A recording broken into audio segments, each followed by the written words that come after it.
સરદાર પટેલની બે ત્રણ નાની નાની વાતો કર્યા વગર મારાથી નહીં રહેવાય.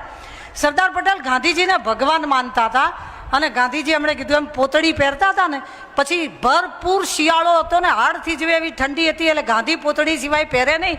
એટલે એમના માટે ચુસ્ત મંડપ બાંધવો પડ્યો. મંડપ બાંધવા માટે 20 રૂપિયાનો ખર્ચ થયો. એ સરદાર પટેલ સભા પત્યા પછી ગાંધીને કહે છે પોતળી ઉપર જે પહેરવું એ પહેરી લો, આ દેશની ચળવળના 20 રૂપિયા અહીંયા વપરાય છે ને એ મને નથી પોસાતું. આવું ગાંધીને ચોખ્ખું કહેવા વાળો પટેલ જ હોય. સરદાર પટેલની એક મને ગમતી વાત શરદ ઠાકરે કરેલી છે કે એમને બારડોલી સુરતની જોડે એક આશ્રમ છે, ત્યાં બપોરે જલોદરની બીમારી હતી ને આરામ કરતા હતા. મણિબેન બહાર એ કોઈ અવાજ ના કરે એટલા માટે બહાર ઊભા હતા અને અમદાવાદથી મિલ માલિક શેઠિયા આવે અને એવું કહે કે સરદારને જગાડો, મને એપોઇન્ટમેન્ટ આપી છે ને મારે વાત કરવાની છે. એટલે કે ના, સરદાર ઊંઘી ગયા છે, નથી જગાડવાના. એટલે કે પણ અમને સમય આપ્યો છે.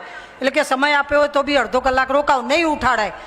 આ રકઝક થઈ એટલે સરદાર જાગી ગયા. સરદાર જાગી ગયા એટલે શેઠને અંદર બોલાયા. એ શેઠ કે બહાર કેવા ઊભા રાખો છો, અમને ઓળખતાય નથી. એટલે સરદારે શું જવાબ આપ્યો હતો? ઓળખે એવું કંઈક કરો ને.